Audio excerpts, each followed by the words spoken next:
Assalamualaikum warahmatullahi wabarakatuh. Nama saya Sari Fatudiana, NIM saya 548. Saya dari Prodi Manajemen Bisnis, Fakultas Ekonomi, Universitas Pancasila. Di sini saya akan membawakan materi dari pengantaran akuntansi yang berjudul perusahaan.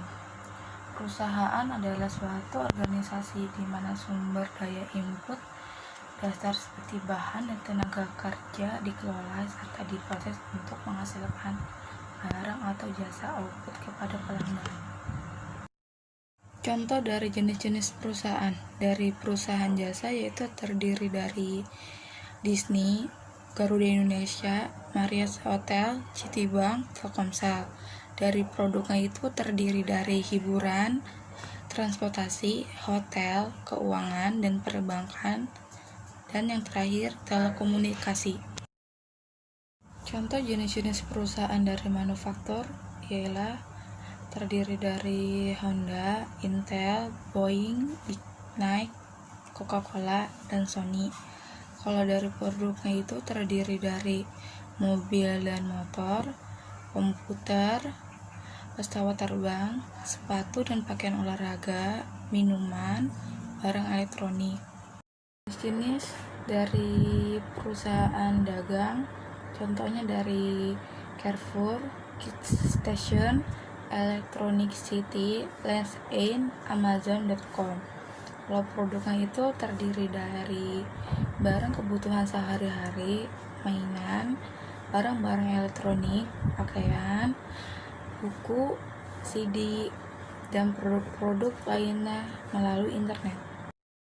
Jenis-jenis perusahaan organisasi terdiri dari 3 bagian, yaitu dari perusahaan perseorangan, 2 persekutuan, 3 korporasi atau perseorangan terbatas atau yang disebut dengan PT. Perseorangan itu yaitu yang dimiliki oleh perorangan.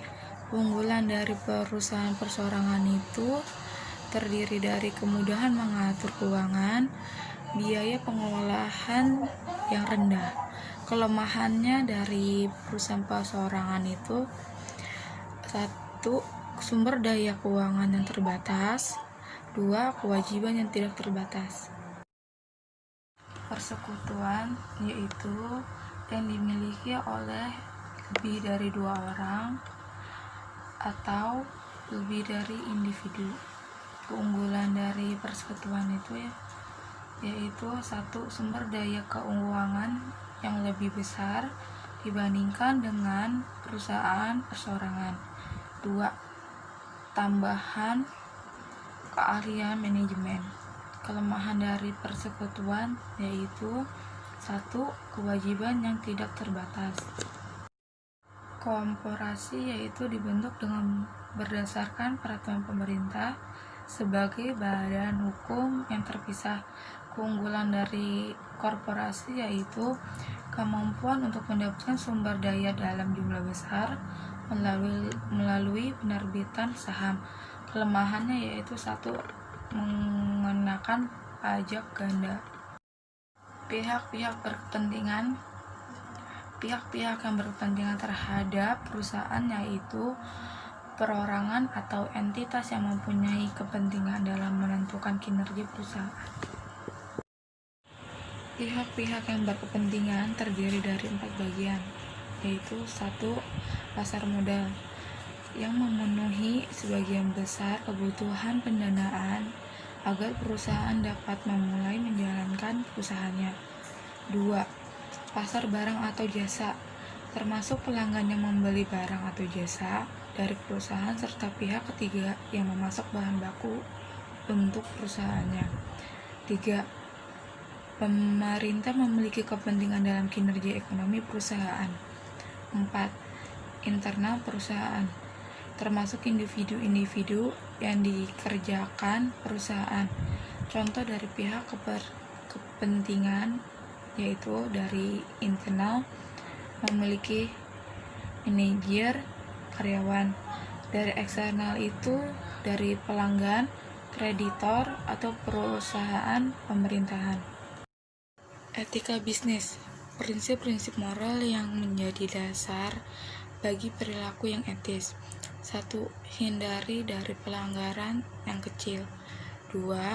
Pusatkan perhatian pada reputasi yang jangka panjang. 3. Bersiaplah menghadapi konsekuensi yang kurang baik bagi Anda apabila berpegang pada perilaku etis.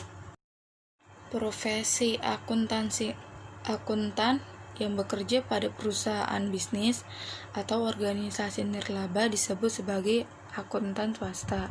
Akuntan dan stafnya yang memberikan jasa akuntansi berdasarkan honor disebut sebagai akuntan publik.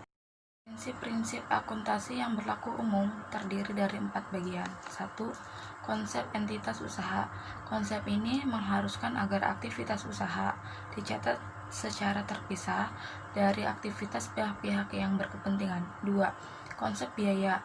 Konsep biaya adalah dasar untuk mencatat harga pertukaran atau biaya akuisisi dalam pencatatan akuntansi. 3. Konsep objektivitas. Konsep ini mengharuskan agar catatan dan laporan akuntansi didasarkan pada bukti yang objektivitas. 4. Konsep unit pengukuran. Konsep ini mengharuskan data ekonomi dicatat dalam satuan mata uang. Transaksi bisnis. Transaksi bisnis adalah peristiwa atau kondisi ekonomi yang secara langsung mengubah kondisi keuangan suatu entitas atau secara langsung memengaruhi hasil operasi. Di sini ada penemu untuk pendiri dari perusahaan tersebut ialah pada tanggal 1 November 2005 Chris Clark mendirikan perusahaan yang dinamakan dengan Net Solution. Cukup sekian dari saya. Mohon maaf bila apa ada kesalahan. Wabillahi taufik walhidayah. Wassalamualaikum warahmatullahi wabarakatuh.